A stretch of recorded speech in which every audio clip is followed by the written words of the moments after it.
Namaskar, I am Shelly Khera and I dedicate this CD to my grandfather who was a spiritual guru, Sri Swami Dharadhar Maharaj Dev. I spent nearly 20 years under his spiritual guidance in his Gurukul. I would like to tell you some do's and don'ts about the asanas. अब हम हस्तपादांगुष्ठासन का third variation करेंगे। इसमें आप हाथों को T position में रखेंगे, पूरा फैला के, हथेलियां जमीन की ओर होंगी और गर्दन सीधी रहेगी। अब आप पहले इनहेल कीजिए और एक्सहेल करते हुए राइट पैर को राइट तरफ स्लाइड कीजिए। हो सके तो आप अपना अंगूठा पकड़िए, नहीं होता है तो आप एक काम कीजिए, अपने हाथ को थाइस के ऊपर रखिए और थाइस को ऊपर की तरफ पुश कीजिए।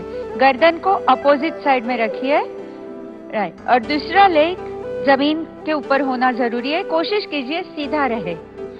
इसमें आप 4 सेकंड होल्ड करेंगे, फिर धीरे से इनहेल करते हुए पैर को वापस अपनी जगह पर ले आएंगे।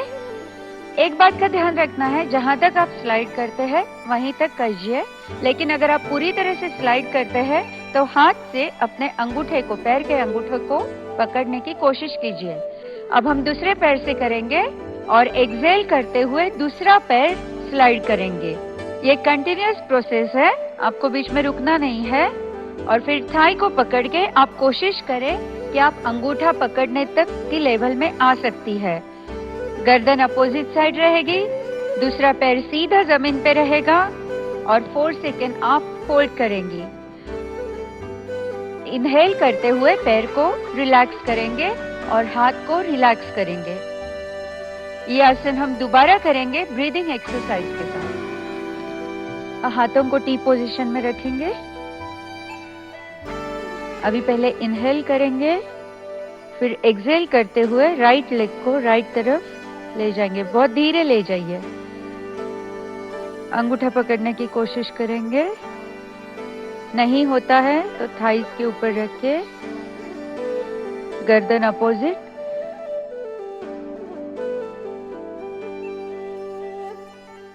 और एक्सहेल करते हुए दूसरा पैर स्लाइड करेंगे और फिर थाई को पकड़ के आप कोशिश करें कि आप अंगूठा पकड़ने तक की लेवल में आ सकती है। गर्दन अपोजिट साइड रहेगी, दूसरा पैर सीधा जमीन पे रहेगा और 4 सेकेंड आप होल्ड करेंगी। इनहेल करते हुए पैर को रिलैक्स करेंगे और हाथ को रिलैक्स करेंगे।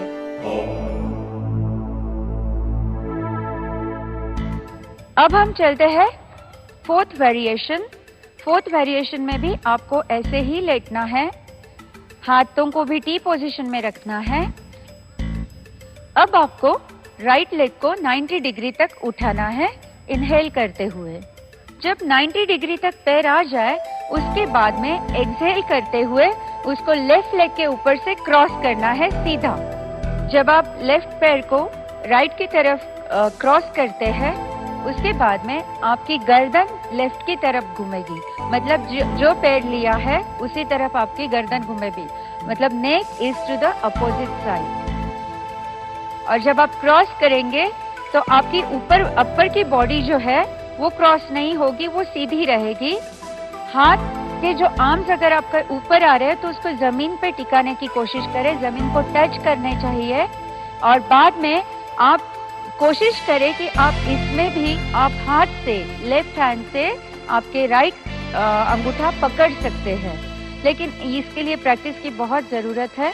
और जब आप रोज ये करते रहेंगे तभी आप अंगूठा पकड़ पाएंगे। लेकिन इसके लिए आपको अपने बॉडी पे जरूरत से ज्यादा एफर्ट नहीं लेना है, जरूरत से ज्यादा आपको कोई भी चीज इसमें नहीं करनी है, नहीं तो आपकी बैक में प्रॉब्लम आ सकती है या आपकी शोल्डर में प्रॉब्लम आ सकती है। इसके लिए आपको रिलैक्सेशन एफर्ट के साथ में ये आसन करना है। अब हम दूसरे पैर से करेंगे।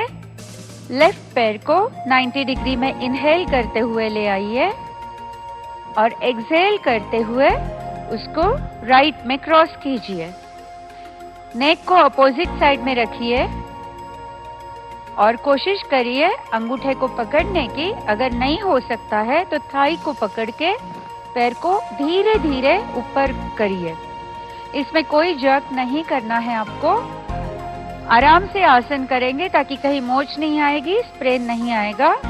अब पैर को सीधा 90 में ले आएंगे और एक्सहेल करते हुए नीचे रखेंगे। अब हम इसी आसन को दोबारा ब्रीदिंग पैटर्न के साथ में करेंगे। Hands in T position, inhaling, raise your leg 90 degree, right leg, exhaling, cross it, hold your breath, neck is to opposite side, 2, 3, 4, inhaling, bring back your leg and exhaling, keep it down. अब हम दूसरे leg से करेंगे।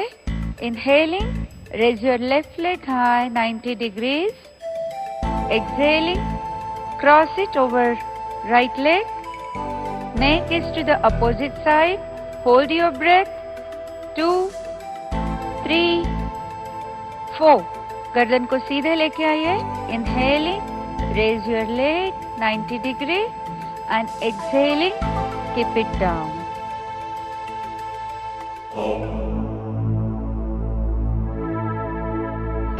अब हम हस्तपादांगुष्ठासन number 5 करेंगे।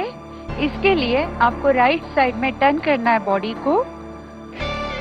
एक हाथ से पिलो बनाइए, सिर को कंफर्टेबल पोजीशन में रखिए, रिलैक्स मोड में। दूसरा हाथ आप अपने लेग्स पे रखेंगे। अब इनहेल करते हुए पहले आप हाथ को उठाएंगे शोल्डर लेवल में और एक्सहेल करते हुए आप पैर को उठाएंगे।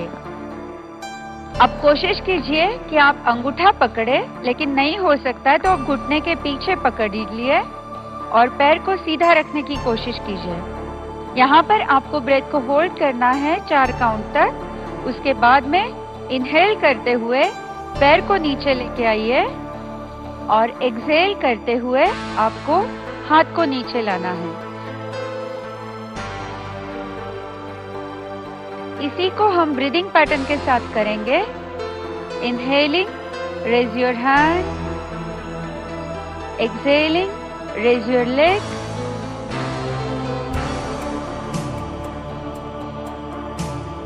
Hold, 2, 3, 4, inhaling, bring back your leg and exhaling, bring back your hand.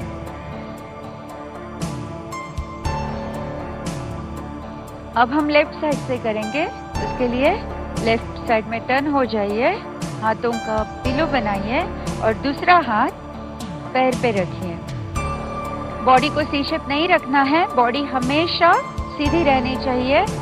अब इनहेल करते हुए हाथ को ऊपर उठाइए शोल्डर लेवल तक।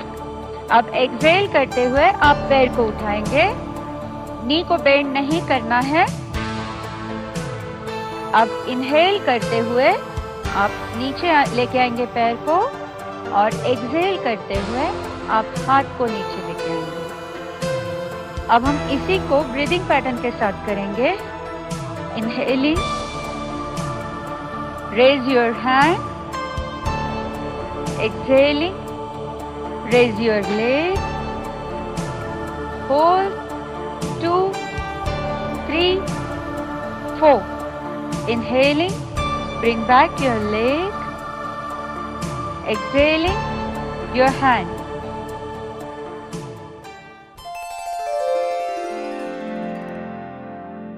ये आसन एक बहुत ही मतलब रामबाण उपाय है जिनका बहुत ज्यादा बैकएक होता है, सीवियर बैकएक है या फिर साइटिका पेन है। इस आसन से कमर पतली होती है और साथ ही साथ आपके हैमस्ट्रिंग्स, क्वाड्रिसेप्स और हिप जॉइंट्स के मसल्स जो है उनको टोन होने में मदद होती है।